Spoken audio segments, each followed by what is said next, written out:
வணக்கம் அன்பு நண்பர்களே, இன்றைய கேள்விக்கு நமது நிகழ்ச்சிக்கு உங்கள் அனைவரும் அன்போடு வரவேற்கிறேன். 2016 சட்டமன்ற தேர்தல் மிக விறுவிறுப்போடு மிகப்பெரிய பரபரப்போடு நடந்து முடிந்திருக்கிறது. திராவிட முன்னேற்ற கழகம் தன்னுடைய அதிகாரப்பூர்வமான கருத்தை ஒரு தொலைக்காட்சியில முதல் முறையாக தேர்தலுக்கு பிறகு பேச இருக்கிறது. இந்த தேர்தலில் 88 தொகுதிகளுக்கு மேல நம்ம பெற்று ஒரு மிகப்பெரிய ஒரு எதிர்க்கட்சியாக, வரலாற்று முக்கியத்துவம் வாய்ந்த எதிர்க்கட்சியாக அமைந்திருக்கிறோம் என்று பெருமை கொள்வதா, அல்லது 32 ஆண்டுகளுக்கு பிறகு மீண்டும் ஒரு முறை ஆளுங்கட்சியாக, தொடர்ந்து 2 முறை ஆளுங்கட்சியாக வந்த சாதனையை அதிமுக படுத்திருக்கிறது என்பதற்காக வருத்தம் கொள்வதா? அதன் பிறகு நடந்த சட்டமன்றத்தில் தமிழக முதலமைச்சர் ஜெயலலிதா அவர்கள் பல்வேறு கேள்வி எழுப்பியிருக்கிறார். இதற்கு பதில் சொல்ல தயங்குகிறார் திமுக தலைவர் என்று குற்றச்சாட்டை வைத்திருக்கிறார். இவை உட்பட பல்வேறு விஷயங்கள் இருக்கின்றன. வாருங்கள், இன்றைய கேள்வி கண்ணவன் நிகழ்ச்சியில் பாராளுமன்ற மாநிலங்களின் உறுப்பினராக தேர்ந்தெடுக்கப்பட்டிருக்கக்கூடிய திரு TKS இளங்கோவன், திராவிட முன்னேற்ற கழகத்துடைய மூத்த தலைவர் நம்மோடு இருக்கிறார். அவரிடம் கேட்பதற்கு நிறைய இருக்கின்றன. வாருங்கள், கேட்கலாம். வணக்கம். இந்த தேர்தல் முடிவுகள் ஒரு மிகப்பெரிய விஷயத்தை கொடுத்திருக்கு. நான் ஏற்கனவே அறிமுகத்தில் சொன்ன மாதிரி, நம்ம தேர்தல் முடிவுகள் வெளியான பலமுறை குறிப்பிட்டது போலையும் 89 தொகுதிகள்ங்கிறது ஒரு மிகப்பெரிய எண்ணிக்கை. இதுவரை தமிழக சட்டமன்ற வரலாறு காணாத எதிர்க்கட்சி. ஆனா 32 ஆண்டுகளுக்கு பிறகு, அது எம்ஜிஆருடைய காலத்துக்கு பிறகு மீண்டும் ஒரு முறை ஆளுங்கட்சியா இருந்த கட்சியை திரும்ப வருங்கிறது தமிழ்நாட்டில் 32 ஆண்டுகளுக்கு பிறகு நடந்திருக்கு. திராவிட முன்னேற்ற கழகத்தை விட அனைத்து இந்திய அண்ணா திராவிட முன்னேற்ற கழகம் தான் ஒரு வலிமையான கட்சியாக இன்னமும் தமிழகத்தில் இருக்கிறது என்பதை இந்த தேர்தல் முடிவு காட்டுகிறதா? இது இன்றைக்கு அந்த கட்சி வெற்றி பெற்றிருக்கிறது என்பது உண்மைதான். ஆனால் திராவிட முன்னேற்ற கழகம் கடந்த தேர்தலில் பெற்ற வாக்குகளை விட மொத்த வாக்குகளில் திராவிட முன்னேற்ற கழகத்திற்கு கிடைத்திருக்கிற வாக்குகள், அதுபோலவே நாடாளுமன்ற தேர்தலில் பெற்ற வாக்குகளை விட இந்த தேர்தலில் திராவிட முன்னேற்ற கழகத்திற்கு கிடைத்திருக்கிற வாக்குகள், இந்த வெற்றி ஒரு சிறு மயிரிழையில் கிடைத்த வெற்றியாகத்தான் கருதப்படும். காரணம், 2014 நாடாளுமன்ற தேர்தலில் திராவிட முன்னேற்ற கழக அணிக்கு தமிழ்நாட்டு மக்கள் அளித்த மொத்த வாக்குகள் 95 லட்சம். இந்த தேர்தலிலே திராவிட முன்னேற்ற கழக அணிக்கு தமிழ்நாட்டு மக்கள் அளித்த வாக்குகள் 1,71,00,000. கிட்டத்தட்ட 76 லட்சம் வாக்குகள் அதிகமாக திமுக கழகம் பெற்றிருக்கிறது 2 ஆண்டுகளில். அதையும் மீறி 1% வாக்குகள் வித்தியாசம், 1.1% வாக்குகள் அதிகம் பெற்ற காரணத்தினாலே அதிமுக ஆட்சிக்கு வந்திருக்கிறது. இது திராவிட முன்னேற்ற கழகத்துக்கு வீழ்ச்சி என்று சொல்ல முடியாது, அதிமுகவுக்கு கிடைத்த வெற்றி என்று அவர்கள் மகிழ்ந்தார். 89 2016 வரைக்கும் ஒவ்வொரு தேர்தலும் ஒவ்வொரு கட்சி ஆட்சிக்கு வரதான் தமிழகத்தில் நடைமுறையா இருந்துச்சு. கேரளாவில் இன்னைக்கு வரைக்கும் நடைமுறையா இருக்கு. சோ எல்லோரும் எதிர்பார்த்தது இந்த முறை திமுக வந்துரும் சொல்லிட்டு இருந்தாங்க. ஆன்டி இன்கம்பன்சி, ஆட்சிக்கான அதிருப்தி அலை இல்லை. நீங்கள் எல்லா எதிர்க்கட்சியும் சொல்லிக்கிட்டு இருந்தது போல கடந்த 2011-16 அதிமுக ஆட்சி மீது அதிருப்தி அலை இல்லை என்பதற்கான நிரூபணமா இந்த தேர்தல் இல்ல. அதுக்குதான் சொல்றேன், அதிருப்தி அலை இருந்த காரணத்தினாலே தான் இவ்வளவு பெரிய வாக்குகள் அதிகமாகவும், எண்ணிக்கையில் சட்டமன்ற உறுப்பினர்கள் எண்ணிக்கையில் அதிகமாகவும் நாங்கள் பெற முடிந்ததற்கு காரணமே இந்த அதிருப்தி அலை இருந்த காரணத்தினாலே. 2011 அதிமுக பெற்ற வெற்றி கிட்டத்தட்ட 185 தொகுதிகள் கூட்டணி சேர்ந்து எடுத்தாங்க. அதை ஒரு அதிருப்தி அலைன்னு சொல்லலாம். 96 திமுக அதே மாதிரி ஒரு மிகப்பெரிய கிட்டத்தட்ட ஒரு 200 தொகுதிக்கு கூட்டணி போற சேர்ந்து பெரிய வெற்றி பெற்றாங்க. அதை ஒரு அதிருப்தி அலை இருந்துன்னு சொல்லலாம். இப்போ இவ்வளவு தூரம் நெக் டு நெக் நீங்க இருந்தாலும் கூட அதிமுக அதிகமான தொகுதிகளை பெற்றிருக்கிறது சொல்லும் போது தங்கள் மீதான அதிருப்தியை விட தங்கள் மீதான நிறைவு கொண்டவர்கள் அதிகங்கிறத நிரூபிச்சிருக்கீங்க. அதிருப்தி அலைங்கிற வார்த்தை இந்த இடத்துல பொருந்தி இருக்குமா? அதிருப்தி, நான் சொல்வது அதிருப்தி ஏற்பட்ட காரணத்தினாலே தான் இவ்வளவு பேர், கடந்த முறை எங்களுக்கு வாக்களிக்காத இவ்வளவு பேர் எங்களுக்கு திமுக அணிக்கு அதிகமாக 75 லட்சம் பேர் என்பது ஒரு சாதாரண வாக்கு அல்ல. எனவே அந்த அளவுக்கு அதிருப்தி ஒன்று. இரண்டாவதாக 3-4 அணிகளாக இந்த முறை தேர்தலை சந்தித்த வகையிலே அதிமுகவுக்கு எதிரான வாக்குகள், நாங்கள் எந்த அளவுக்கு வாக்குகள் எங்களுக்கு அந்த 1.1% வாக்குகள் இருக்கிறதே, அல்லது 5 லட்சம் வாக்குகள் என்ற எண்ணிக்கையிலே 5 லட்சம் வாக்குகள், அதை காட்டிலும் அதிகமாக ஒரு 3-4 கட்சிகள் அதிமுகவுக்கு எதிரான வாக்குகள் எங்களுக்கு பெரிய அளவிலே வந்திருக்கிறது. வேறு சில அணிகளுக்கும் சென்றிருக்கிறது என்பதை நாம் மறந்துவிடக்கூடாது. கொஞ்சம் சிதறினதுனால இந்த வெற்றி வாய்ப்பு தவறி இருக்குன்னு சொல்லி நீங்க நினைக்கிறீங்க? ஆமா. தேமுதிகவை உங்களோட கூட்டணி சேர்க்காம போனது ஒரு மிகப்பெரிய பிழைன்னு நினைக்கிறீங்களா? அரசியல் களத்திலே நாங்கள் அதிமுகவுக்கு எதிரான, அதிமுக ஆட்சியின் தவறுகளுக்கு எதிரான, அதிமுக ஆட்சி நடந்த வளர்ச்சியற்ற தன்மைக்கு எதிரான ஒரு கூட்டணியை அமைப்பதற்காக நாங்கள் முழுமனதோடு ஈடுபட்டோம். அதிலே சில பேரை சேர்க்க முடியவில்லை, சில பேரை சேர்க்க முடிந்தது. ஒருவேளை எங்களோடு சேர்ந்திருந்தால் நிலைமைகள் மாறி இருக்கலாம். சேரவில்லை என்ற காரணத்தினாலே நான் அந்த நிலைமைகளுக்கு போய் நியாயப்படுத்த விரும்பவில்லை. தேமுதிகவோட கூட்டணி அமையாதது உங்களுக்கு வருத்தம் அளிக்கிறதா? தேமுதிக வந்திருந்தால் இன்னும் சிறப்பாக இருந்திருக்கும், கட்டாயம் வெற்றி பெற்றிருக்கிறோம் என்று சொல்லக்கூடிய நிலையிலே தான் இன்றைக்கு அந்த வாக்கு சதவிகிதம் காட்டுகிறது. சோ அடுத்தடுத்த தேர்தல்களில் அவங்களை கூட்டணி சேர்க்கிறதுக்கான முயற்சி தான் தொடருமா? நாங்கள் முறையாக அழைத்தோம், எந்த கட்சியையும் விட்டுவிடவில்லை. 2 தேர்தல், ஒரு இடைத்தேர்தலிலே கூட ஒன்றுபட்டு நிற்போம் என்று சொன்னோம். பொது வேட்பாளர் கூட நிறுத்துவோம். ஆமாம், அவர்கள் வேறு எண்ணத்தில் இருந்த காரணத்தினால் எங்களோடு சேரவில்லை. ஒருவேளை அவர்கள் மனம் மாறி வந்தால் அடுத்த தேர்தல் அல்லது நாடாளுமன்ற தேர்தலிலே ஒரு பெரிய மாற்றத்தை பார்க்க முடியும். இப்ப திமுக, அதிமுக, காங்கிரஸ் அல்லாம வேற கட்சியே இல்லை அப்படிங்கிற நிலைமை சட்டமன்றத்தில் ஏற்பட்டிருக்கு. இது தேமுதிகவுக்கு ஒரு பாடத்தை கற்பித்திருக்கும். அவர்கள் தங்களுடைய மனநிலையை, தங்களுடைய முடிவை மாற்றுவார்கள், கூட்டணிக்கு இந்த மாதிரி சம்மதிப்பார்கள் நினைக்கிறீங்களா? இது அவர்கள் எடுக்க வேண்டிய முடிவு.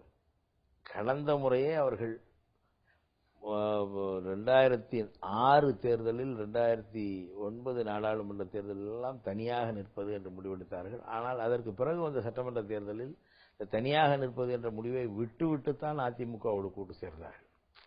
இப்பொழுது அவர்கள் அதை பரிசீலனை செய்து, இப்பொழுது எடுத்திருக்கிற முடிவை பரிசீலனை செய்து திமுகவோடு இணையலாம் என்று வந்தால் வரவேற்போம். தேமுதிக இழப்பதற்கு எதுவுமே இல்லாம இருந்தது. அவர்கள் 2011 பெற்ற எதிர்க்கட்சி அந்தஸ்துங்கிறது மிகப்பெரிய வளர்ச்சி அவருடைய பொறுத்தவரை.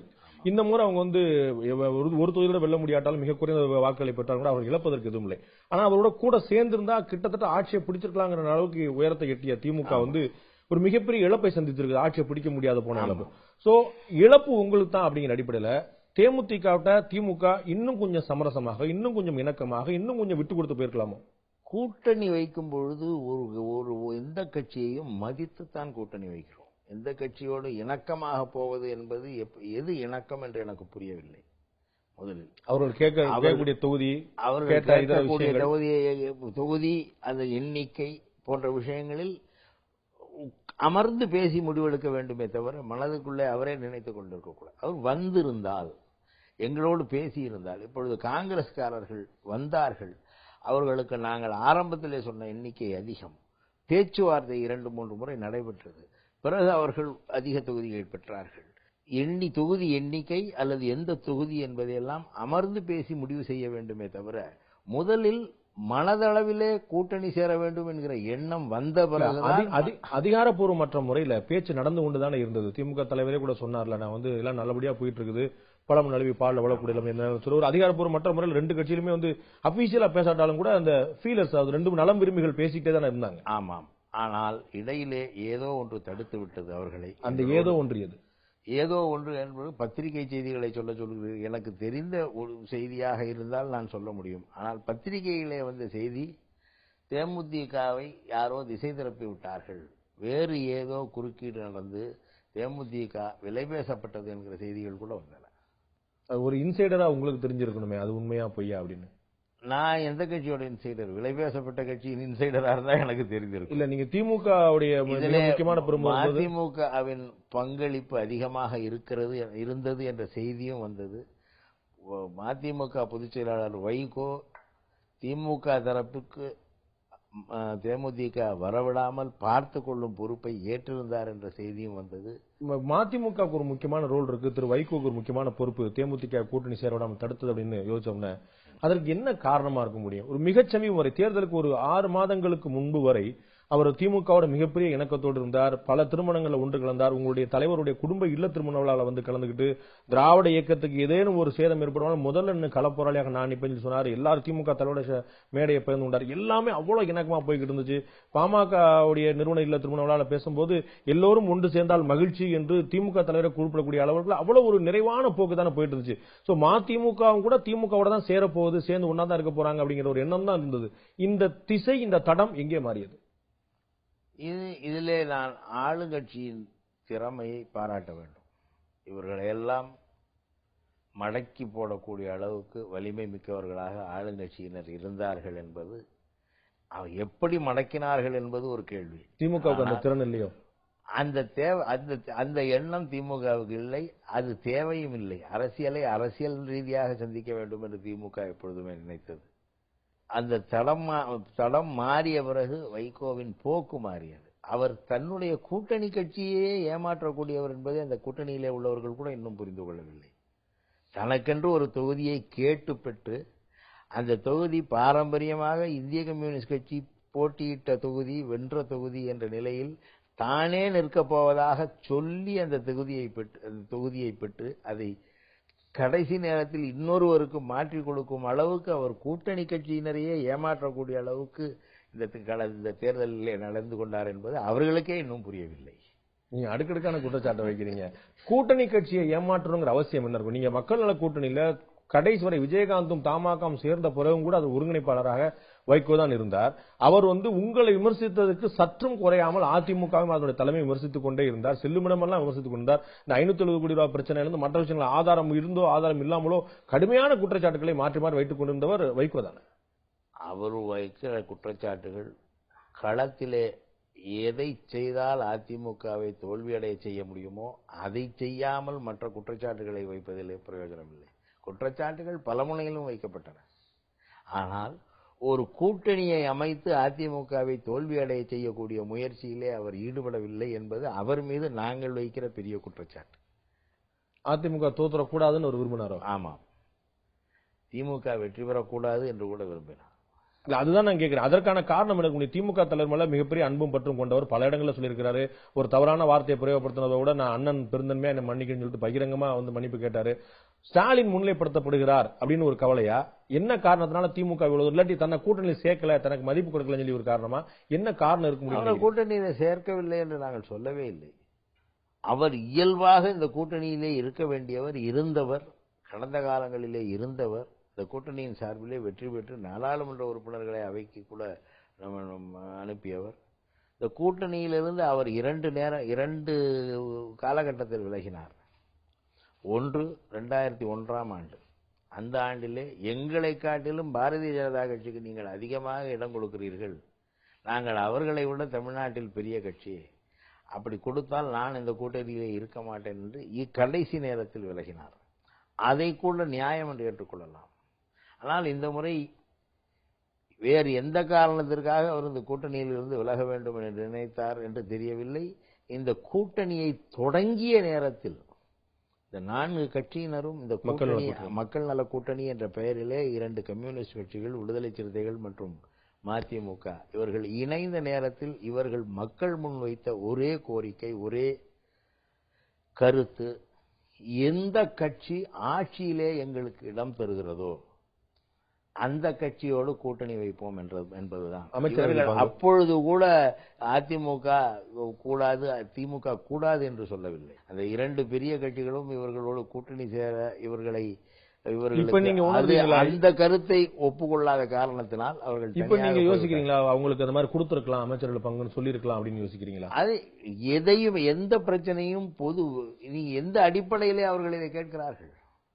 யாரிடம் கேட்க வேண்டும்? உங்களோடு கூட்டணி வைக்க தயார் என்று எங்களோடு பேச்சுவார்த்தைக்கு வந்தால் அப்பொழுது இதை முன்வைத்திருக்க வேண்டும்.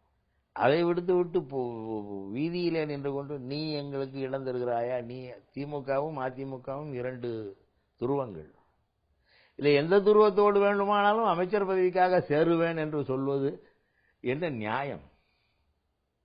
அதை எப்படி மக்கள் ஏற்றுக்கொள்வார்கள்?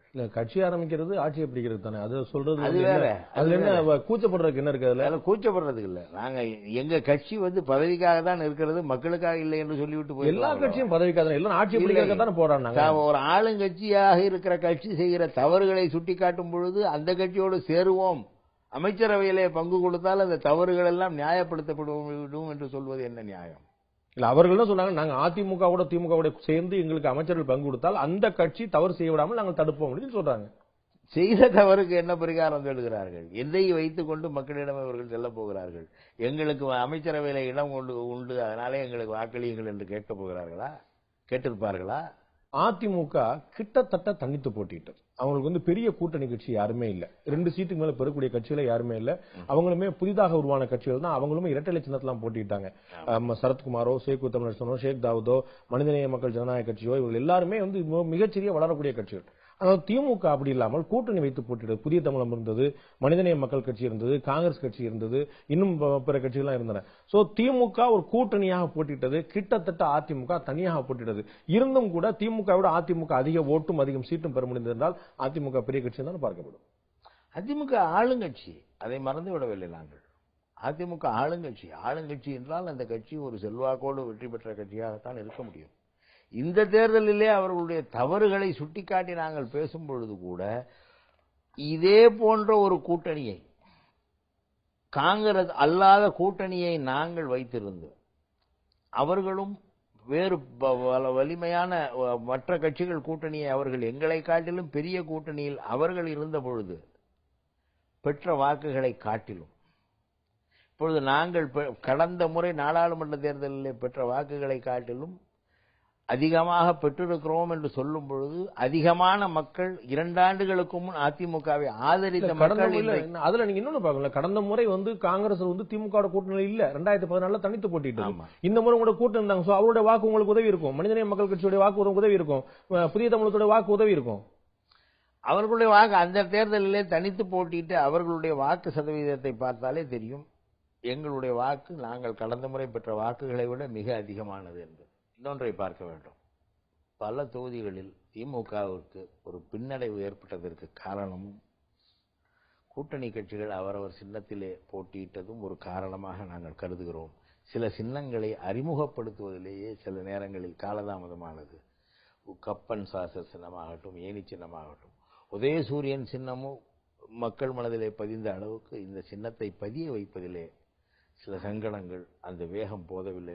ஒருவேளை இந்த எங்களோடு கூட்டணி சேர்ந்தவர்கள் அனைவரும் உதயசூரியன் சின்னத்திலே நின்றிருந்தால் திமுக கழகம் இன்னும் அதிக இடங்களை பெற்றிருக்கும் என்கிற ஒரு கருத்து இருக்கு.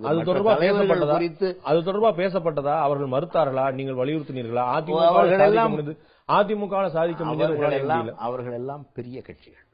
அதிமுகவோடு வந்தவர்கள் எல்லாம் தனிநபர்கள்.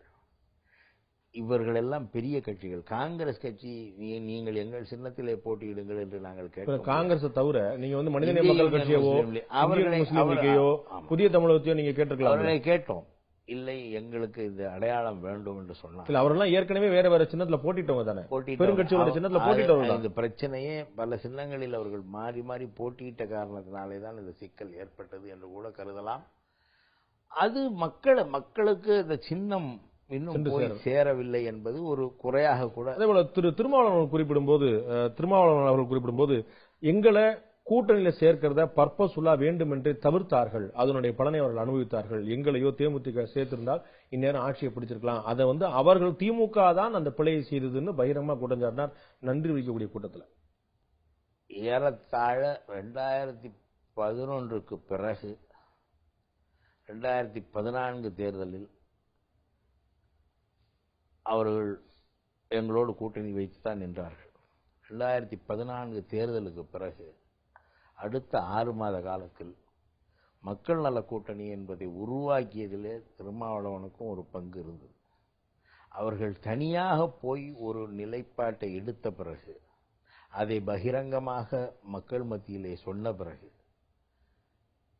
நாங்கள் எப்படி கூட்டணிக்கு அழைக்க முடியும்? அது புரிந்து கொள்ளக்கூடியது. ஆனால் அந்த நிலை ஏற்படுறதுக்கு காரணம் என்னன்னு யோசிக்கணும். 2014 அவருக்கு ஒரு சீட்டு தான் சொல்லி அதுக்கப்புறம் அவங்க முரண்டு பிடிச்சி அப்புறம் 2 சீட்டா மாற்றப்பட்டு அந்த மாதிரி அப்பயே ஒரு சின்ன ஒரு விரிசல் துவங்க ஆரம்பிச்சிருச்சு. அப்பொழுதே அவர்களுடைய எண்ணத்திற்கு உடன்பட்டோம். அவர்களை நாங்கள் புறக்கணிக்கவில்லை, மதிப்பளிக்கப்பட்டது. அதையும் மறந்துவிடக்கூடாது. தேர்தலுக்கு பிறகான உங்களுடைய ஆலோசனை கூட்டங்கள்ல அதிமுக போல நாமளுமே தனித்து போட்டிட்டு இருக்கலாம் அப்படிங்கிற ஒரு பேச்சு விவாதம் எழுந்ததா? காரணம், காங்கிரஸ் கட்சி போட்டியிட்ட பெரும்பாலான இடங்கள்ல தோல்வியை சந்தித்திருக்கிறது. திமுக போட்டியிட்ட கிட்டத்தட்ட பாதிக்கு பாதி இடங்கள்ல 170 தொகுதியில போட்டிட்டு பாதிக்கு பாதி இடங்கள்ல திமுக வென்றிருக்கிறது. திமுக நேரடியாக போட்டிய இடங்கள்ல திமுக கூடுதலான தொகுதிகளை பெற்றிருக்கிறது. சோ இதே மாதிரி அதிமுக மாதிரி நாமளுமே 214 தொகுதியில போட்டிட்டு இருந்தா நமக்கு வெற்றி வாய்ப்பு கூட இருந்திருக்கும் ஒரு சிந்தனை எழுந்ததா திமுக கூட்டத்துக்குள்ள? அந்த கருத்து உடனடியாக தோன்றக்கூடிய கருத்து தான். அது கட்சி தொண்டர்களுக்கு அது உடனடியாக அது போன்ற எண்ணம் வரத்தான் செய்யும். எங்களுடைய தொகுதியிலே உதயசூரியன் நின்றிருந்தால் வெற்றி பெற்றிருக்கும் வாய்ப்பு உண்டு என்று எண்ணம் ஒவ்வொரு கட்சிக்காரனுக்கும் இருக்கும், தோழனுக்கும் இருக்கும். தலைமை பல விஷயங்களே, தலைமைக்குரிய பண்பு என்பது வேறு, தொண்டர்களாக இருப்பவர்களுடைய உணர்ச்சி என்பது வேறு. இந்த தோல்விக்கு காங்கிரஸோட கூட்டணி அமைத்தது ஒரு காரணம் நினைக்கிறீங்களா? நாங்கள் அப்படி நினைக்கவில்லை. காங்கிரஸ் மற்ற கூட்டணி கட்சிகளுக்கு அதிமுக திமுகவை விட்டுவிட்டு கூட்டணி கட்சிகளை குறிவைத்து 54 தொகுதிகள் திமுக கூட்டணியில் இருந்து வேறு கட்சிகள் கூட்டணி கட்சி திமுக கூட்டணி கட்சிகளுக்கு விட்டுக் கொடுத்திருக்கிறது. இந்த தொகுதிகளை குறிவைத்து நாம் வேலை செய்தால் நம்முடைய வெற்றி வாய்ப்பு அதிகரிக்கும் என்கிற அந்த திட்டம் செயல் திட்டமாக கிட்டத்தட்ட ஒரு 60 தொகுதியில் ஒரு 52 தொகுதியில் அவங்க எடுத்துட்டாங்க. கூட்டணிக்கு நீங்க விட்டு கொடுத்ததுல அவங்க வந்து கிட்டத்தட்ட அதுல அறுதி பெரும்பான்மை. அது அவர்களுடைய அரசியல் தந்திரம். அவர்களுடைய பலமா உங்களுடைய பலவீனமா? எங்களுடைய பலவீனம் என்று சொல்ல முடியாது. எத்தனை தொகுதிகளில் இந்த கூட்டணியின் காரணமாக இந்த காங்கிரசினுடைய வாக்கு வங்கியோ அல்லது எங்களோடு சேர்ந்த இஸ்லாமிய முஸ்லிம் லீக் கட்சியின் வாக்கு வங்கியோ அல்லது மனிதநேய மக்கள் கட்சியின் வாக்கு வங்கியோ எங்களுக்கு உதவி இருக்கிறது என்பதை நாங்கள் கணக்கிட்டால் தானே அது எங்களுக்கு தவறா சரியா என்று தெரியும். இல்ல, இது அப்படியே காங்கிரஸ் கட்சியில் வந்து அதிகாரப்பூர்வ மற்ற முறையில பேசும்போது ஒரு விஷயம் சொல்றாங்க. நாங்கள் எல்லாம் முழுமையா வந்து ஒத்துழைப்பு கொடுத்தோம், அதனால திமுக இத்தனை இடங்களை பெற முடிந்தது. அவர்கள் எங்களுக்கு முழுமையான ஒத்துழைப்பு கொடுக்கவில்லை, அதனால தான் நாங்க வந்து இவ்வளவு தொகுதியில வந்து எங்களுக்கு பின்னாடி வந்ததுன்னு சொல்றாங்க. அப்படி சொல்ல முடியாது. திமுகவிடம் இந்த முறை வெற்றி பெற வேண்டும் என்று வெறியோடு பாடுபட்டார்கள். அவர் தொகுதியில அவங்க திமுக போட்டதில்லை. ஆனா காங்கிரஸோ இதர கூட்டணி கட்சியில போட்டதில்லை. அந்த அளவுக்கு ஒத்துழைப்பு கிடைக்கல. தலைமையிலிருந்து நாங்கள் எச்சரிக்கை விடுத்தோம், அறிக்கை வெளியிட்டோம். கூட்டணி கட்சிகள் போட்டியிட்ட தொகுதிகளில் முழுமையாக பாடுபட வேண்டும். அதை தாண்டி தலைவர் கலைஞர் அவர்களும் மிக முன்னணி பிரச்சாரகர்களாக தலைவர் கலைஞர் அவர்களும் திரு மு.க. ஸ்டாலின் அவர்களும் அதுபோன்றவே திமுகவின் சார்பில் பிரச்சாரம் மேற்கொண்ட மற்ற தலைவர்களும் எல்லா தொகுதிகளுக்கும் சென்று வந்தார்கள். இது காங்கிரஸ் தொகுதி வேண்டாம் என்று நினைக்கவில்லை. எல்லா தொகுதிகளுக்கும் சென்று வந்தார்கள். ஒரே மாதிரியான செயல்பாடுதான் எல்லா தொகுதிகளிலும். அப்படின்னு இரண்டு கட்சிகளுடைய கூட்டணி கட்சிகள் எல்லா கட்சிகளுடைய வெற்றி தோல்வி விழுக்காடு ஒரே அளவு தான் இருந்திருக்கணும். திமுக வந்து அவங்க போட்டிட்டா பாதிக்கு மேற்பட்ட வெற்றி பெற முடியல. காங்கிரஸோ பிற கட்சிகள் வந்து பெற்ற இடங்களை பெறவே முடியல. அதற்கு ஒரு காரணம் நான் முதலிலே சொன்னவாறு அந்த சின்னம் அந்த மக்கள் காங்கிரஸ் அது காங்கிரஸ் கட்சியை பொறுத்தவரை அவர்களுடைய கட்டமைப்பு முழுமையாக திமுக கழகம் பணியாற்ற வேண்டிய சூழ்நிலை. அந்த பணியாற்றிய காரணத்தினாலே தான் முழுமையான கட்டமைப்பு இல்லை. ஏறத்தாழ காங்கிரசுக்கு முழுமையான கட்டமைப்பு இல்லை. இந்த தேர்தலில் நீங்கள் பார்த்தீர்கள் என்றால் மிக குறைந்த வாக்கு வித்தியாசத்திலே தோல்வியுற்ற காங்கிரஸ்காரர்களே ஒரு 15 பேருக்கு மேல் இருப்பார். இல்ல, ஒட்டுமொத்தமா கிட்டத்தட்ட ஒரு 50 தொகுதிகள் கிட்ட வருது, 35 தொகுதிகளை மட்டுமே சொல்றேன் நான். காங்கிரஸ் தொகுதிகளே ஒரு 10 இவெல்லாம் இந்த திமுக வேலை செய்யாவிட்டால் அது நடந்திருக்காது. உட்கட்சி பூசல் ஒரு முக்கியமான காரணமா? நான் அறிந்த வகையில ஊடகங்கள்ல எல்லா ஊடகங்களையும் கிட்டத்தட்ட செய்தி வந்த அடிப்படையிலையும் திமுக பிறகு எடுத்த நடவடிக்கையின் அடிப்படையிலும் பார்க்கும்போது சில மாவட்ட செயலாளர்கள் வேண்டுமென்றே தாங்கள் விரும்பாத வேட்பாளர் நிறுத்தப்பட்டிருந்தனால அவர்களை தோற்கடித்தார்கள் அப்படிங்கிற குற்றச்சாட்டு உண்மையா? திமுக உட்கட்சி பூசல் இந்த தோல்விக்கு ஒரு காரணமா?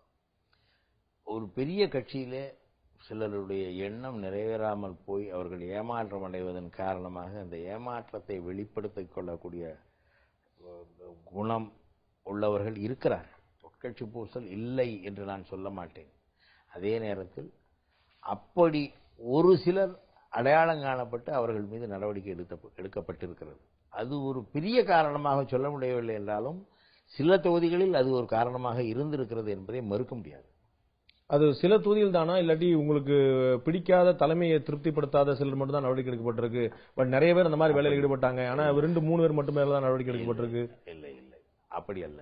இப்பொழுதும் கூட ஒரு முழுமையான விசாரணை நடைபெற்று வருகிறது. தவறு செய்தவர்கள் யாராக இருந்தாலும், அதாவது எந்த நிலையிலே இருக்கிறார்கள் என்பதை பொறுத்து, ஒரு தொகுதியில ஒரு மாவட்ட செயலாளர் செய்கிற தவறு மொத்த மாவட்டத்தையும் பாதிக்கும், வெளிப்படையாக தெரியும். ஒரு ஒன்றிய செயலாளர் செய்கிற தவறு அந்த தொகுதியிலே நிறுத்தப்பட்டிருந்த வேட்பாளர் வெற்றி பெற்றால் கூட, ஒருவேளை வெற்றி பெற்றிருந்தால் அந்த தவறு வெளிப்படையாக தெரியாமல் போயிருக்கும். சில நேரத்திலே வேட்பாளர்களே அதீத நம்பிக்கையோடு இருந்தார்கள் என்ற தகவல்கள் கூட எங்களுக்கு கிடைக்கின்றன. கொஞ்சம் அலட்சியமா இருந்தாங்க, எப்படி ஜெயிக்க போறோம் நினைச்சு அதுல அலட்சியமா இருந்தாங்க. ஆமா, அது போன்ற குற்றச்சாட்டுகளும் வந்திருக்கின்றன. இதெல்லாம் பரிசீலி. நீங்கள் சொன்னபடி திமுக தோல்விக்கான காரணம் பற்றி நடக்கக்கூடிய விசாரணை அடிப்படையில் மேல் நடவடிக்கைகள் இருக்குமா? ஏற்கனவே சில மாவட்டத்தில் மாற்றப்பட்டிருப்பது போல இருக்கும். இளைஞர்களுடைய வாக்கு அதிகமா இருந்த ஒரு தேர்தலா இது இருந்தது. எல்லோருமே இளைஞர்கள் அதிகமா குறி வச்சாங்க. ஒருவேளை திமுக தலைவர் கருணாநிதி அவர்களை முன்னிறுத்தாமல் திமுக பொருளாளர் திரு ஸ்டாலின் அவர்களை முதல்வர் வேட்பாளராக முன்னிறுத்திருந்தால் இந்த மைரலில் தவறவிட்ட வெற்றி கிடைத்திருக்கும் நினைக்கிறீங்களா? அப்படி நினைக்கவில்லை. என்றால் இளைஞர்கள் பெருவாரியாக வாக்களித்த காரணத்தினாலே தான் இவ்வளவு வாக்குகளை இந்த கூட்டணி பெற முடிந்தது என்பது எங்களுடைய நம்பிக்கை. ஸ்டாலின் அவர்களை முன்னிட்டிருந்தால் இந்த வாக்குகள் கூடியிருக்கும் நினைக்கிறீங்களா, குறைஞ்சிருக்கும் நினைக்கிறீங்களா? இல்ல, கூடியிருக்கும். கூட இப்பொழுது அதிமுகவுக்கு எதிரான வாக்கு திமுகவுக்கு வாக்களிக்க வேண்டும் என்கிற எண்ணம் பொதுமக்களை பொறுத்தவரை ஸ்டாலினா கலைஞரா என்கிற கேள்விக்கு அப்பால் திமுக ஆட்சிக்கு வர வேண்டும் என்ற எண்ணத்திலே வாக்களித்தவர்கள் தான் அதிகம். இல்ல, திமுக தலைவர் இல்லாம அந்த கட்சி இல்ல. திரு கருணாநிதி அவருடைய உழைப்பு, அவருடைய திறன், அவருடைய ஆனா இன்னைக்கு வந்து அந்த ஜெனரேஷன், அந்த தலைமுறைகள் மாறும்போது திரு ஸ்டாலின் அவர்கள் முன்னிறுத்தப்பட்டிருந்தால் ஸ்டாலினா ஜெயலலிதாவா அப்படிங்கிறது நின்றுக்குமோ? இது இந்த கேள்வி நீண்ட நாட்களாக கேட்கப்படுகிற கேள்வி. ஆனால் இந்த முறை ஒட்டுமொத்தமாக தலைவர் கலைஞர் தான் முதலமைச்சர் என்ற நிலைப்பாட்டில் தான் இந்த தேர்தலை சந்தித்தோம். ஸ்டாலினும் அதை சொல்லித்தான் மக்களை பல விஷயங்களை நம்ம பரிசீலனை பண்ணும்போது கூட்டணி கட்சியா, உள்கட்சி பூசலா, மதிமுக உள்ளிட்ட தனி அணி போட்டியிடாத பல காரணங்கள் அலசி ஆராயும் போது முதல்வர் வேட்பாளர் யாரை முன்னிறுத்திருக்குங்கிறது ஒரு காரணமா இருந்திருக்குமான்னு கேட்கிறேன். இல்லை, இதுல ஆரம்ப முதலே குழப்பம் எதுவும் வரவில்லை. ஒத்த முடிவிலேயே நாங்கள் இந்த தேர்தலை சந்தித்தோம். ஓகே, அதிமுக பொதுச் செயலாளர் தமிழக முதலமைச்சர் ஜெயலலிதா அவர்கள் வந்து ஒரு வெற்றி பெற்ற உடனே செய்தியாளர் சந்தித்த போது நாங்கள் மக்களை நம்பினோம், திராவிட முன்னேற்ற கழகம் கருத்து கணிப்புகளை நம்பியது, மக்களை நம்பாமல் கருத்து கணிப்புகளை மட்டுமே நம்பியதால் அடைந்த தோல்வி எதுன்னு சொல்லி விமர்சனம் பண்ணியிருந்தாங்க. இதற்கு எப்படி பதில் சொல்லுவது என்று தெரியவில்லை. அவர்கள் மக்களை நம்பவில்லை என்பது மட்டும் என்னால் உறுதியாக சொல்ல. சமூக வலைதளங்களையும் ஊடகங்களையும் பார்க்கும்போது பெரும்பாலான ஊடகங்கள் சொன்னது திமுக அணி வெல்ல போகுது அப்படிங்கிறதா பெரும்பாலான ஊடகங்களுடைய கருத்து கணிப்பா இருந்தது. பிளஸ் சமூக வலைதளங்களை பார்க்கும்போது திமுக வந்து கிட்டத்தட்ட 234 200 வெல்ல போது போல தெரியுது அப்படிங்கிற மாதிரி ஒரு பெரிய ஒரு ஆதிக்கம் இருந்தது. ஆனால் நடைமுறை உண்மை வேறையாக மாறிவிட்டது. அப்ப அதிமுக பொதுச்செயலாளர் தமிழக முதலமைச்சருடைய விமர்சனம் வந்து அவர்கள் மக்களை நம்பவில்லை, அதை தாண்டி பல விஷயங்களை நம்பினார்கள் என்பதுதான் அவர்கள் மீது திமுக வைக்கிற குற்றச்சாட்டே. கருத்து கணிப்பையும் நம்பவில்லை, மக்களையும் நம்பவில்லை. அவர்கள் பணத்தை நம்பினார்கள், அதிகாரத்தை நம்பினார்கள் என்பதுதான் திமுக வைக்கிற குற்றச்சாட்டு. ஆதாரங்களும் இருக்கின்றன. 132 தொகுதிகள் அதிமுக பெற்றிருக்குது அப்படின்னா அதுக்கான காரணம் பணம் சொல்ல போறீங்களா? இன்னும் கடுமையாக சொல்ல வேண்டும் என்றால் அதிகார துஷ்பிரயோகம், தேர்தல் ஆணையத்தின் ஒத்துழைப்பு ஆகியவையும் இருந்தது என்பதற்கு பல எடுத்துக்காட்டுகள். ஒரு சட்டமன்ற தொகுதிக்கு வாக்குகள் எண்ணிக்கை முடிவதற்கு 8 மணிக்கு ஆரம்பித்தால் 12 மணிக்குள் முடிந்துவிடும் அநேகமாக. ஆனால் சில தொகுதிகளில் திட்டமிட்டு வாக்கு எண்ணிக்கை நிறுத்தி வைக்கப்பட்டிருந்தது. ஏறத்தாழ 30-35 தொகுதிகளில் வாக்கு எண்ணிக்கை நிறுத்தி வைக்கப்பட்டது. 2009 பாராளுமன்ற தேர்தலில் சிவகங்கையில் நிறுத்தி வச்ச மாதிரி. சிவகங்கையில் நிறுத்தி வச்ச மாதிரி இல்ல, சிவகங்கையில் ராத்திரி 8 மணிக்கு தான் கொடுக்கப்பட்டது. 12 மணிக்கு ஒரு முடிவு அறிவிக்கப்பட்டது. கூட நான் தேர்தலில் நிற்கும் பொழுது கூட 7:30 மணிக்கு வாங்கியிருக்கிறேன். நாடாளுமன்ற தொகுதியில் 6 தொகுதிகள் என்ன வேண்டும். ஆனால் இதற்காக கழக பொருளாளர் மு.க. ஸ்டாலின் அவர்களே நேரடியாக போய் தலைமை தேர்தல் அதிகாரியை சந்தித்து புகார் மனு கொடுத்தார். நாங்கள் டெல்லிக்கு மனு அனுப்பினோம். அதற்கு பிறகு 3 மணிக்கு பிறகு வாக்குகள் எண்ணப்பட்ட போதுதான் சில தொகுதிகள் மாறின. 47 வாக்குகளில் தோல்வியுற்ற ஒருவர் மறுவாக்கு எண்ணிக்கை வேண்டும் என்று கேட்டார். அது அவருடைய உரிமை.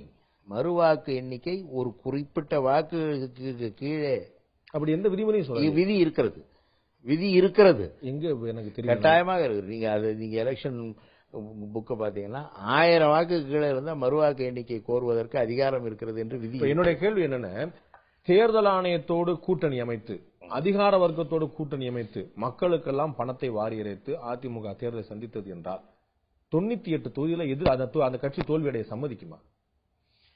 அவர்கள் அங்கே நீங்கள் இந்த மக்கள் கருத்து கணிப்புகளை எல்லாம் பார்த்தால் தெரியும். என்ன அங்க மட்டும் நீங்க தேர்தல் ஆணையத்தை கருத்து கணிப்பு இல்ல அப்படி சொல்லவில்லை.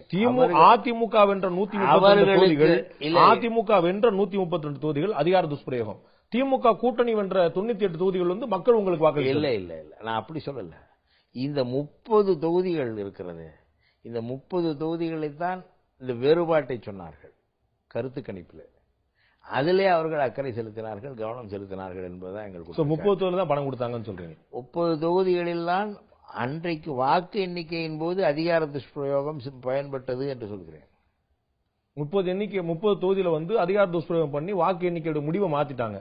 அந்த அதற்கு எதிராக வேட்பாளர்களுடைய கோரிக்கை நிராகரிக்கப்பட்டது என்பதையும் உங்களுக்கு தெரியும். நீங்கள் காணாத தேர்தல் அல்ல, எல்லா தேர்தலையும் வாக்கு சாவடியிலிருந்து வாக்கு எண்ணிக்கை மையத்திலிருந்து முகவர்கள், துணை முகவர்கள், மாற்று முகவர்கள், பிரதான முகவர்கள், ஒவ்வொரு மேஜைக்கும் தனித்தனியாக முகவர்கள் அத்தனை கட்சியோட பிரதிநிதிகள் இருந்து அவரிடம் கையெழுத்து வாங்கி அவரிடம் காட்டி அவருடைய ஒப்புதல் பெற்றுதான் வருவாங்க. அதிமுக ஒருத்தர் இருந்தார், திமுக ஒருத்தர் இருப்பார்.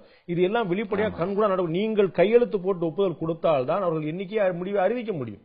இதுக்கு மேல ஒரு டிரான்ஸ்பரண்டா எல்லா கிட்டத்தட்ட எல்லா வாக்கு எண்ணிக்கை மையங்களையும் சிசிடிவி கேமரா போட்டு எல்லாம் லைவ் ஸ்ட்ரீமிங்ல ஓடிட்டு இருந்துச்சு. எல்லாமே இருந்தது. இதுக்கு மேல வெளிப்படையா ஒரு தேர்தல் எப்படி செயல்பட முடியும்? ஒரு நியாயமான கோரிக்கை, வாக்கு எண்ணிக்கை இன்னொரு முறை வாக்குகளை எண்ண வேண்டும் என்கிற கோரிக்கையை ஏற்றுக்கொண்டிருந்தால் சார் ஒவ்வொரு தொகுதி மாறி இருக்கும். திரு அப்பா அவர்கள் 50 ஓட்டுக்கு கீழே தோக்குறாங்க, ரொம்ப குறைவான வாக்குன்னு வச்சுக்கோங்களேன். ஆனா அது வந்து ஒவ்வொரு முதல்ல எடுத்தோடனே முடிவான விஷயம் அல்ல. 10 சுற்று 12 சுற்றா போகும்போது ஒவ்வொரு சுற்று முடிவுக்கும் அப்பா அவர்களுடைய ஏஜென்ட் அவரோ அவருடைய முகவரோ கையெழுத்து போட்ட பிறகுதான் அடுத்த சுற்றுக்கே போறாங்க. சோ இறுதியில 85 ஓட்ட தோக்க போறாரு அப்படிங்கிறது யாருக்குமே தெரியாத விஷயம். அப்ப வந்து ஒவ்வொருத்தரும் எல்லாத்துக்கும் சம்மதிச்சுட்டு எல்லா சுற்று எண்ணிக்கையும் அவங்க கையெழுத்து போட்டுட்டு அவர்கள் ஒப்புதல் கொடுத்துட்டு கடைசியில் வந்து இல்ல மறுவாக்குன்னு சொன்னா அது எப்படி ஒரு திரும்ப திரும்ப நான் வெற்றி பெறணும் நம்பர் வர வரைக்கும் என்ன சொல்ல முடியுமா? இல்ல அப்படி நான் சொல்லல. மறுவாக்குக்கான கோரிக்கை நியாயமாக இருந்தால் அதை ஏற்றுக்கொண்டிருக்க வேண்டும். எப்படி நியாயமா இருந்திருக்கும் தான் கேட்கிறேன். தேர்தல் ஆணையம் என்ன சொல்லும்? ஒவ்வொரு சுற்று முடியும் போது நீங்க கையெழுத்து போட்டிருக்கீங்க, நீங்கள் கண்கூடா பார்த்து அதை ஏற்று இருக்கிறீர்கள். கடைசி சுற்றுல வந்து அவர் வென்றுட்டாருன்னு இல்ல நீங்க மறுவாக்கு எண்ணிக்கைன்னு கேக்குறீங்க. அதுதான் நியாயம் இல்லைன்னு உணர முடியும்ல. அதுல எல்லா சுற்று எண்ணிக்கை முடியும் போது கையெழுத்து போட்டிருக்காங்களே, வெளிப்படையானது எல்லாத்தையும் கேட்டிருக்காங்களே. திமுகவுடைய கையெழுத்து அதிமுக கையெழுத்து மட்டுமல்ல, போட்டிட்டு அத்தனை வேட்பாளருடைய முகவர்கள் கையெழுத்து வாங்கப்பட்டிருக்கு. இல்ல அது முறையா என்பது எனக்கு, நான் வாக்குச்சாவடி வாக்கு எண்ணிக்கையில் அமர்ந்ததில்லை. ஆனால் சில இடங்களிலே பிரச்சனை எழுந்தது. ஏன் வாக்கு எண்ணிக்கையை நிறுத்தினீர்கள் என்று குரல் கொடுத்து பெரிய பிரச்சனைகள் எழும்பொழுது அது ஐயப்பாட்டுக்குரியதாக, அதற்கு அது அதிமுகவுக்கு சாதகமாக, ஆளுங்கட்சிக்கு சாதகமாக போகும் பொழுது அங்கே இந்த கோரிக்கையில் உள்ள இந்த எண்ணத்தில் உள்ள நியாயம் புலப்படுகிறது. ஓகே, அடுத்ததாக இந்த ஒரு மாசத்தை அதிமுக அரசு நிறைவு செய்திருக்கிறது. இப்போ வந்து இன்னையோட ஒரு மாசம் முடிஞ்சிருக்கு நம்ம சொல்லலாம். இந்த 30 நாட்கள்ல அதிமுகவுடைய செயல்பாடுகள் நீங்க எப்படி பாக்குறீங்க? 2011-16 இருந்து மேம்பட்டு நினைப்பீங்க இல்லாட்டி வந்து குறைபட்டு நினைப்பீங்க? ஒரு மாதத்திலே இவர்களுடைய செயல்பாடு மதிப்பிட முடியாது. முதலில் ஏற்கனவே இருந்த ஆட்சி தான் சொல்றேன். ஆனால் இவர்களுக்கு எதிராக மிகப்பெரிய அளவிலே எதிர்க்கட்சிகள் இருந்த போது கூட அவர்களுடைய மனப்போக்கு மாறவில்லை என்பதை இந்த சட்டமன்ற நடவடிக்கைகள் காட்டுகின்றன. எதன் அடிப்படை சொல்றீங்க? எதிர்க்கட்சிகளுக்கு பேசுகிற உரிமை தரப்படவில்லை. எங்க பேசுறாங்களே, யார் எவ்வளவு பேசுவாங்க? அதிமுக 3 பேர், திமுக 2 பேர், ஒவ்வொரு பிரச்சனை தொடர்பாக பேசலாம் சொல்லி, ஒவ்வொரு மானிய கோரிக்கை ஒவ்வொரு நாளுக்கும் பேசலாம் சொல்லி எல்லாமே தெளிவா சொல்லிட்டாங்களே. இன்னைக்கு கவர்னர் ஆளுநர் உரைக்கு நன்றி தெரிவிக்கும் தீர்மானத்தின் போது ஒவ்வொரு நாள் நீங்க 2 பேர் பேசுங்க, நாங்க 3 பேர் பேசுங்க சொல்லி பேச அனுமதிக்கலையே. பேசுறோம், எங்கள் மீது வைக்கப்படுகிற திரு ஏவா வேலு பேசினாரு, திரு ராஜா அவர்கள் ஒரு குற்றச்சாட்டை வைக்கும் பொழுது அதுக்கு பதில் கொடுக்கிற உரிமை ஆளுங்கட்சிக்கு மட்டும்தான் இருக்கிறது, எதிர்க்கட்சிக்கு இல்லையா? அது ஏன் மறுக்கப்படுகிறது? ஆளுங்கட்சி மீது திமுக தானே குற்றச்சாட்டு வைக்குது. திமுகவுக்கு அதுக்கு பதில் சொல்லும் பொழுது திமுக மீது குற்றச்சாட்டு வைக்கிறார்களே, எங்கள் தலைவர் மீதே வைத்தார்களே. திமுக தலைவர் மீது குற்றச்சாட்டு வைத்தது அதிமுக தமிழக முதலமைச்சர் ஜெயலலிதா வைக்கிறாங்க. அவங்க பதிலுரைக்கு அதுக்கு பதிலுரை துரைமுருகன் எழுந்து பதில் சொல்லும் பொழுது அனுமதித்திருக்க வேண்டும் அல்லவா? அவர் தெளிவா சொன்னாங்க. சபாநாயகர் சொன்னார், முதலமைச்சர் சொன்னாங்க, நான் பேசி முடிச்ச பிறகு நீங்க பேசுங்கன்னு சொன்னாங்களே. சபாநாயகரே சொன்னாங்க. அப்ப திமுக உறுப்பினர்கள் பேசும்பொழுது யார் வேண்டுமானாலும் குறுக்கிடலாம், முதலமைச்சர் பேசும்பொழுது மற்றவர்கள் குறுக்கிடக்கூடாதா? எதிர்க்கட்சி தலைவருக்கும் முதலமைச்சருக்கும் மற்ற உறுப்பினர்களை விட கூடுதல் ஒரு பிரிவிலேஜ் உண்டு அப்படிங்கிறது கட்டாயம். இவங்க எதிர்க்கட்சி தலைவர் பேசுறாங்க, அதற்கு பிறகு வந்து கடைசியா இறுதி உரை வந்து பதில் உரை வந்து முதலமைச்சர் வழங்குறாங்க. முதலமைச்சர் சொல்றாங்க 1.5 மணி நேரம் நான் பேசினேன், இன்னும் எதிர்க்கட்சி தலைவர் பேசும் பொழுது 100 குறுக்கீடுகள் இருந்தன.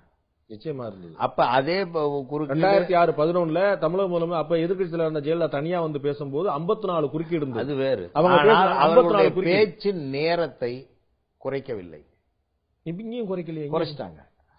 மொத்த நேரத்தையும் குறுக்கீடுகள் நேரத்தையும் அவருடைய பேச்சின் நேரமாக ஆக்கிவிட்டு அவர் பேச வேண்டிய நேரத்தை குறைத்து விட்டார்கள். அவங்க வந்து பேசும்போது அதிகமாக குற்றஞ்சாட்டினது முல்லை பெரியாறு, காவிரி, கச்சத்தீவு இது போன்ற விஷயங்கள். இது வந்து காலகாலமா தொடர்ந்துட்டு இருக்கு. உங்க பக்கம் 100 நியாயம் இருக்கு, அவங்க பக்கம் 100 நியாயம் இருக்கு, அவங்க மீது 4 விமர்சனம் இருக்கு, உங்க மீது 4 விமர்சனம் இருக்கு. யாருமே மறுக்கல. ரெண்டு பக்கமும் சாதக பாத விஷயங்கள் இருக்குது. திரும்ப திரும்ப அந்த விஷயத்துக்குள்ளே சுற்றி கொண்டிருக்காமல் ஒருவேளை அவர்களே கூட உங்களுக்கு தூண்டில் போடுகிறார்கள் என்றால் அதில் விழாமல் நீங்கள் அடுத்த வளர்ச்சி பற்றிய விஷயங்கள் பற்றி பேசாமல் மாறி தவறை செய்தவர் ஒரு லாவணி மாதிரி போயிட்டே இருக்கு. ஒரு தவறை செய்தவர் கச்சத்தீவு விட்டு கொடுத்தது இலங்கைக்கும் இந்தியாவுக்கும் உள்ள நல்லுறவுக்காக என்பதை ஏற்றுக்கொண்டவர். கச்சத்தீவின் இலங்கைக்கு உள்ள இறையாண்மையை குறைக்காமல் அதை வேறு வகையிலே ஒப்பந்தம் செய்து கொள்ளலாம் என்று பேசியவர், கடிதம் எழுதியவர். அதே போன்ற விஷயங்களை அது போன்ற கடிதத்தை எழுதவில்லை. கடிதம் எழுதல 74 இருந்து 2013 வரைக்கும் ஏன் அமைதியா இருந்தீங்கன்னு அவங்க கேட்கிறேன். நான் சொல்ல அதை விட்டுருவோம். நான் திரும்ப கச்சத்தீவுக்குள்ள போறேன். நான் சொல்றது என்னன்னா, கச்சத்தீவு பிரச்சனையில் திமுகவோ மாநில கட்சி எதுவும் செய்ய முடியாது என்பதை ஒப்புக்கொள்கிறேன். நான் மறுக்கவில்லை. 74 என்ன நடந்தது என்பது பல பேருக்கு தெரியாது. கச்சத்தீவு என்பது சட்டமன்றத்திலே நாடாளுமன்றத்திலே வைத்து ஒப்புதல் பெறப்பட்ட ஒரு முடிவு அல்ல. ஆனால் அது குறித்த விவாதம் நாடாளுமன்றத்திலே எழுந்த பொழுது அதிமுக என்ன நிலைப்பாட்டை எடுத்ததோ அதே நிலைப்பாட்டை தான் திமுகவும் எடுத்தது. அன்றைக்கு 74 ஆளுங்கட்சியா இருந்தது யாரு? நாங்கள் இல்லை, காங்கிரஸ். அன்றைக்கு இங்கே ஆளுங்கட்சி வேறு. இங்க ஆளுங்கட்சி தான் கேட்கிறோம். நம்ம தமிழகத்துல என்ன நம்ம தானே பேசுறோம். மத்தியில வந்து காங்கிரஸ் தான் இருந்தாகும். அதுல வந்து அவங்க என்ன பண்ணாங்க, அப்புறம் நாம வந்து அவங்களுக்கு என்ன பண்ணோம், அவங்க நாம எதிர்ப்பை தெரிவிச்சோமா, அதான கேள்வி எழுப்புறாங்க. நாம எதிர்ப்பு அதைத்தான் சொல்றேன்னா, அனைத்து கட்சி கூட்டம் கூட்டி சட்டமன்றத்தில் தீர்மானம் போட்டோம். அது திமுக தான் செய்தது. எதிர்ப்பை காட்டாமல் இல்லையே. நாம வந்து அதான் திரும்ப நான் கச்சத்தீவுக்குள்ள நான் போகிறோம்ல. கச்சத்தீவு பத்தி நான் முதல்ல பத்தி ரெண்டு பக்கமும் சாதகம் இருக்கிறது, ரெண்டுக்கும் பாதகம் இருக்கிறது.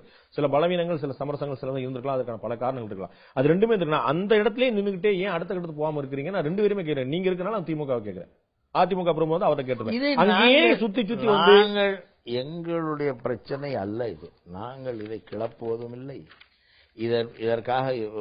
இதற்காக நாங்கள் எங்களுடைய நேரத்தை வீணடிப்பதும் இல்லை. எங்களுடைய பார்வை ஆளும் அதிமுகவின் தவறுகளை மக்கள் மன்றத்திற்கு எடுத்துச் செல்வதிலும், இங்கே பெருகி இருக்கிற ஊழலை மக்கள் மன்றத்துக்கு எடுத்துச் செல்வதிலும் தான் இருக்கிறது. இன்றைக்கு ஒரு சட்ட திருத்தத்தை கொண்டு வந்திருக்கிறார்கள் உள்ளாட்சி தேர்தலில். 5 ஆண்டு காலம் இவர்கள் தான் ஆட்சியிலே இருந்தார்கள். அப்பொழுது செய்ய தவறிய நடைமுறையை சட்ட திருத்தத்தின் மூலம் சரி செய்து கொள்ள பார்க்கிறார்கள். இது குற்றச்சாட்டு இல்லையா? இதைத்தானே நாங்கள் 2006 நீங்க இதே சட்டத்தை கொண்டு வந்தீங்க. 2016 நீங்க எதுக்கு 2006 எப்படி தேர்தல் நடந்துச்சு, மேயர் தேர்தல் எப்படி நடந்துச்சு? அப்போ வந்து அந்த திருத்தத்தை கொண்டு வந்து நீங்க 2006 என்ன கொண்டு வந்தீங்களோ அது 2011 அவங்க இப்பயே மாத்துறாங்க. அப்போ என்ன 2014 திமுகவும் ஆதரித்து ஏகமனதாக நிறைவேறிய தீர்மானம். அதான் சொல்றேன். அப்படின்னா நாங்க இப்பயே மாத்துறீங்க. அவர் முடிவு தவறுனே வச்சுக்கிடுவோம். அவர்கள் என்ன முடிவு எடுக்கிறார்கள்? 2006 திமுக எடுத்த முடிவு எடுக்கிறார்கள். சோ நீங்கள் எடுத்த போது சரி, அவர்கள் எடுத்த போது தவறு. எப்படி வரும்? 2006 திமுக எடுக்குது, 2014 அதிமுக எடுக்குது. Same dish. அதை விடுங்க. இந்த 10 ஆண்டுகளுக்கு ஒரு முறை சுழற்சி. அவர்கள் தானே ஆட்சியில் இருந்தார்கள். என்ன சிக்கல் அவர்களுக்கு? ஏன் கொண்டு வர முடியவில்லை? எதற்காக இப்பொழுது சட்ட திருத்தம்? நேரம் இல்லை சொல்றாங்க. என்ன நேரம்? 5 ஆண்டு காலம் அவர்கள் என்ன செய்து கொண்டிருந்தார்கள்? அங்கே உள்ளாட்சித்துறை அமைச்சர் என்று ஒருவர் இருந்தார் அல்லவா? என்ன செய்து கொண்டிருந்தார்? எந்த தொகுதி பொது தொகுதி, எந்த தொகுதி பெண்களுக்கான தொகுதி, எந்த தொகுதி தாழ்த்தப்பட்டவருக்கான தொகுதி என்பதை முடிவு செய்ய முடியவில்லையா இந்த 5 ஆண்டுகளில்? இவர்கள் தானே இருந்தார்கள். அதற்கு ஏன் இப்பொழுது திருத்தம் கொண்டு வருகிறார்கள்? அதே போல திமுக தலைவருக்கு வந்து உரிய இடம் கொடுக்கவில்லை சட்டமன்றத்துக்குள்ள அப்படின்னு சொல்லி ஒரு கொடுமையான போராட்டம். அதுக்கு ஒரு வெளிநடப்பு, அதுக்கு ஒரு மாறி மாறி அறிக்கை. 2 நாட்களுக்குள்ள சபாநாயகர் பதில் சொல்லணும்லாம் சொல்லியிருந்தது. உரிய இடம் என்னன்னு நான் கேட்கிறேன். நான் திரு பீட்டர் அல்போன்ஸ் அவர்கள் ஆயுதத்தில் கேட்டபோது நான் கேட்டேன், உங்கள்கிட்ட நான் கேட்கிறேன், இந்த உரிய இடம் திமுக தலைவருக்கு அப்படிங்கிறது எங்க? நீங்கள் ஒரு பரிந்துரை செய்ய முடியுமா? இந்த இடத்துல அவங்களுக்கு சீட்டு கொடுங்க சார் அப்படின்னு சொல்ல முடியாது. 207ஆம் எண் கொண்ட சீட்டு அவங்க ஒதுக்கிட்டாங்க. இல்ல, அவங்க ஒதுக்கி இருக்கக்கூடிய இடம் எங்க திமுக தலைவர் பதவி ஏற்றாரோ அந்த இடமே இடம் இல்லை. அதுக்கு அருகில் இருக்கக்கூடிய இடம். அங்க வந்து அது பாதையே போய் வாகனத்தை அவருடைய சக்கர நாற்காலியை திருப்பி உட்கார முடியாது. என்னுடைய ஒரு கேள்விக்கு பதில் சொல்லுங்கள். ஒரு சட்டமன்றத்திலே முதலமைச்சருக்காக 2 இடங்கள் ஒதுக்கி இருக்கும் பொழுது எந்த சட்டமன்றத்திலே ஒரு உறுப்பினருக்கு 2 இடங்கள் ஒதுக்குவார்கள்? முதலமைச்சர் என்றால் ஒரு சலுகை, எதிர்க்கட்சி தலைவர் என்றால் இன்னொரு சலுகையா? முன்னாள் முதலமைச்சர் என்றால் இன்னொரு சலுகையா? ஜெயலலிதாவுக்கு 2 இடங்கள். அவங்க பெண் அப்படிங்கிறது ஒரு முக்கியமான காரணம். மற்றவர்கள் அந்த சபையில பெண்களே இல்லையா? அவங்க எல்லாம் சேர்ந்து பெண்கள் எல்லாம் ஒரே வருஷத்துல உட்கார்ந்து நீங்க பாத்துருப்பீங்கல்ல. அது இல்ல, பெண்களை வந்து ஆண்களுக்கு மத்தியில் உட்கார வைக்கல. நம்ம வந்து ஒரு நீங்க சட்டமன்றத்தில் பாத்தீங்கன்னா பெண்கள் பூரா ஒரு தனி வரிசையில் அமர்ந்துரும். நீங்க இதற்கு முன்னாலே இவர் முதலமைச்சராக இருக்கும்பொழுது இப்படி நடந்ததா? இதற்கு முன்னாலே இவர் எதிர்க்கட்சி வரிசையில் இருக்கும்பொழுது இப்படி நடந்ததா? முதலமைச்சருக்கு சில வசதிகள் தேவை என்பதற்காக அதற்கேற்றார் போல் அவருக்கு அருகிலே ஒரு இடத்தை காலியாகவே வைத்திருக்க முடிந்த இந்த சட்டமன்ற பேரவைத் தலைவரால் முன்னாள் முதலமைச்சருக்கு முதல் வரிசையிலே உள்ள நாற்காலிகளை சுருக்கி ஒரு இடம் ஏற்படுத்தி தர முடியாதா? நாற்காலிகளை வந்து முதல் வரிசையில் நாற்காலியை பிளந்து திரு ஸ்டாலின் அவர்களுக்கு ஒரு சீட்டும் அதுக்கு அடுத்த திமுக ஒரு சீட்டும் கொடுக்கலாம் சொல்றீங்களா? கொடுக்கலாம்ல. உங்களுடைய பரிந்துரை தான் கேட்கிறேன். என்னுடைய பரிந்துரை இல்ல, செய்ய வேண்டும் என்று இருந்தால் செய்யலாம் அல்லவா? அதுதான் எப்படி நான் வந்து செய்யக்கூடாதுன்னு நான் சொல்லல, உங்களுடைய கோரிக்கை அதீதம் நான் சொல்லல. இது வந்து நம்ம சபாநாயகருடைய தனிப்பட்ட உரிமையா இருக்கிறது, அவர் எப்படினாலும் செய்யலாம். நான் கேட்கறது உங்களுடைய எண்ணம் என்னங்கிற உரிய இடம் உரிய இடத்தில் திமுக சொல்லிக்கிட்டே இருக்கிறத ஒருவேளை இது மாதிரி அது கூட ஒரு நல்ல வழிதானே. நான் தான் ஐடியா கொடுத்துட்டேனோ. நானே முதல்ல சொல்லிட்டேன். அங்கே முதலமைச்சர் நாற்காலி முதல்ல 2 பேர் உட்கார்ந்துருக்காங்க, தலைவர், எதிர்கட்சி தலைவரும் துணைத் தலைவரும். அங்கே ஒரு இடத்தை அவருக்கு கொடுக்கலாம் இல்லையா? அவர் முன்னாள் முதலமைச்சர் தானே. அதே போல அவர்கள் தேர்தலில் கொடுத்த வாக்குறுதிகளை முதல் நாளே 5 வாக்குறுதி நிறைவேற்றினாங்க. அவர்கள் ஏற்கனவே குறிப்பிட்ட போல தேர்தல் மதுக்கடைகளுடைய எண்ணிக்கையை வந்து 500 எண்ணிக்கையை உடனே குறைச்சாங்க, 2 மணி நேரத்தை குறைச்சாங்க. இது ஒரு முக்கியமான நல்ல விஷயமா நீங்க பாக்கலையா? நீங்க அடிக்கடி வலியுறுத்திட்டு வந்த ஒரு கோரிக்கை. நான் அதை எப்படி பார்க்க வேண்டும் என்று நான் உங்களுக்கு சொல்லி தரட்டுமா? பிளீஸ், தயவுசெய்து. மொத்தம் உள்ள கடைகளில் 500 கடை என்பது எத்தனை சதவிகிதம்? 6500 கடை சராசரியா. 6500 1700 ஒரு 7.5% அல்லது 8% இருக்கிறது. ஒவ்வொரு முறையும் டாஸ்மாக் விற்பனையை எப்படி அதிகரிப்பது என்று திட்டம் போட்டு கூட்டங்கள் நடத்தினார்கள் அல்லவா கடந்த காலத்தில். இந்த முறை இந்த 7.5% விற்பனையை எப்படி குறைப்பது என்று அவர்கள் முடிவு செய்திருந்தால் அவர்களை பாராட்டுவேன். கடைகளை மூடுவது அல்ல, டாஸ்மாக் விற்பனையை குறைப்பது. அதை விட என்ன நேரடியான நடவடிக்கை இருக்க முடியும்? அது அல்ல. 500 கடைங்கிறது நீங்க வந்து சதவீத அடிப்படையில் நீங்க 8% இருக்கலாம். ஆனா 6700 கடையில 500 கடை நோக்கம் என்ன? எதற்காக அவர் கடையை மூட? படிப்படியான மது விலக்கு. மது விலக்கு தானே நோக்கம். கடைகள் அல்ல, மது விலக்கு தானே. கடைகள் அடைப்பு மூலமாக மது விலக்கு. அப்படி என்றால் இந்த முறை எங்களுடைய விற்பனை 7.5% குறைவாக இருக்கிறது என்று சொல்வார்களா? சார், கடை மூடினாலும் பக்கத்து கடையில் போய் நான் குடிக்கிறேன்னு அதுக்கு அதுதான் சொல்றேன். நீங்க எதை செய்யணும், எதற்கு முன்னுரிமை தர வேண்டும்? நாங்கள் பாராட்ட வேண்டும் என்றால் நீங்கள் எதற்கு முன்னுரிமை தர வேண்டும்? ராமதாஸ் அவர்கள் கோரிக்கை வைத்த போது 2006-11 திமுக 2 மணி நேரம், அது மாதிரி 1 மணி நேரம் குறைச்சது. அப்ப நீங்க சொன்ன இதுதான் பெருமையா சொன்னீங்க. நேர குறைப்பு தான். நீங்க கடை குறைப்பு நடக்கல, நேர குறைப்பு மட்டும் தான் நடந்துச்சு. நீங்கள் செய்த போது வந்து ராமதாஸ் கோரிக்கை நான் செஞ்சேன். அவர்கள் நேர குறைப்பும் செய்கிறார்கள், கடை குறைப்பும் செய்கிறார்கள். அது பாராட்டப்பட்ட விஷயம் இல்லையா? அப்ப வந்து படிப்படியாக மதுவிலக்கை அமல்படுத்துவோம் என்று நாங்கள் எதையும் சொல்லவில்லை. இப்பொழுது சொன்னோம். திமுக தலைவர் தமிழக முதலமைச்சராக இருந்தவர் திரு கருணாநிதி அவர்கள் சொன்னார். இதை நாங்க படிப்படியாக அமல்படுத்த சட்டமன்றத்துக்கு வந்து மன்னிக்கணும் தலைமைச் செயலகத்துக்கு வந்து திரு ராமதாஸ் அவர்கள் கோரிக்கை வைத்த போது அவருடைய கோரிக்கை ஏற்று அன்றே அறிவிச்சார், 1 மணி நேரம் குறைப்பு அறிவிச்சார். அது பிறகு படிப்படியாக குறைக்கப்பட்டது. அவங்க கோரிக்கை வந்து உடனடியாக விற்பனை நேரத்தை குறைக்க வேண்டும் என்பது அதே அறிவித்தார். மதுவிலக்கு தான் அவருடைய கோரிக்கை. அதுக்கு வந்து ஒரு முதல் ஸ்டெப்பா நேர குறைப்பு இருந்துச்சு. அது மாதிரி இவங்களும் செய்யறாங்க. அதே மாதிரி ஒரு படிநிலை தானே அது. முதல் கடைகளுடைய எண்ணிக்கையை குறைக்கிறதும் நேரத்தை குறைக்கிறதும் அதுதான் திமுக செய்தது. அதன் மூலம் அவர்கள் படிப்படியாக மதுவிலக்கை அமல்படுத்துவார்கள் என்றால் அவர்கள் இந்த விற்பனை அளவை குறைத்தால்தான் மதுவிலக்கை அமல்படுத்த முடியும். அதை செய்கிறார்களா என்பதை பொறுத்துத்தான் பாராட்டும் வாழ்த்தும். இந்த வரப்போற உள்ளாட்சி தேர்தல் ஒரு 4 மாசம் நம்ம பேசிட்டு இருக்க நேரத்துல இருந்து ஒரு 4 மாசம் 120 நாட்கள்ல உள்ளாட்சி தேர்தல் நடக்க போகுது. உள்ளாட்சி தேர்தலில் திமுக தனித்து போட்டியிடுமா, கூட்டணி அமைத்து போட்டியிடுமா? கூட்டணி இப்பொழுது இருக்கிறது, நடைமுறையில் திமுக கூட்டணி இருக்கிறது. எனவே இப்பொழுது வேறு சிந்தனை இல்லை. மக்கள் நல கூட்டணியில இருந்து தேமுதிக வெளியே போயிருந்து சொல்லி சொல்றாங்க. சில கட்சிகள் கூடலாம், கூட்டணி சில கட்சிகள் எங்களோடு சேரலாம், மேலும் சில கட்சிகள் எங்களோடு சேருவதற்கான வாய்ப்பும் இருக்கிறது. தமாக வந்து தனித்து போட்டியிட போறோம் அப்படின்னு சொல்லிட்டாங்க. தேமுதிக உள்ள பேசியிருக்கிறாங்க, அதிகாரப்பூர்வமா இன்னும் அறிவிக்கல. அவருடைய தலைமையை ஏற்றால் நாங்கள் செய்வோம் சொல்லிட்டு அந்த கட்சியுடைய பொருளாளர் சொல்லியிருக்காரு. எங்களுடைய தலைமை ஏற்று வந்தா பாப்போம்னு சொல்லியிருக்காரு. சோ மக்கள் நல கூட்டணி ஒரு 4 கட்சியா ஏற்கனவே இருந்த மாதிரி ஒரு கட்சியா இருக்கு. மக்கள் நல கூட்டணியிலிருந்து யாரா வந்தா சேர்த்துப்பீங்களா? அப்படி மக்கள் நல கூட்டணிக்கு திமுகவில் தடை இருக்கிறதா? தடை இல்லை. மக்கள் நல கூட்டணி இருக்கக்கூடிய இயக்கங்களும் வரலாம். ஆமாம், 2 கம்யூனிஸ்ட் கட்சிகளும் எங்களோடு பலமுறை கூட்டணி வைத்தவர்கள். ஆரம்ப காலம் தொட்டு எங்களோடு கூட்டணியிலேயே இருந்தவர்கள். மதிமுக தவறு அப்படின்னு சொல்லலாமா? அதிமுகவும் எங்களோடு கூட்டணியிலே இருந்தவர்கள். இல்ல இந்த முறை அவர்களுக்கான அழைப்பு, அவர்களுக்கான வாய்ப்பு இருக்குன்னு சொல்லி புரிஞ்சு கொள்ளலாமா? அவர்கள் என்ன முடிவு செய்கிறார்கள் என்பதை பொறுத்திருந்து பார்க்க வேண்டும்.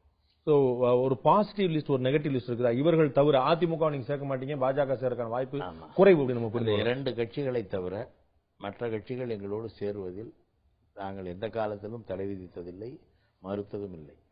நன்றி திரு இளங்கோவன். இவ்வளவு நேரம் உங்களுடைய நேரத்தையும் உங்களுடைய கருத்தையும் எங்களுடைய பரிந்துரைக்கு நன்றி. உங்களுடைய நல்ல நோக்கங்கள் நிறைவேற எங்களுடைய வாழ்த்துக்கள். நன்றி, வணக்கம்.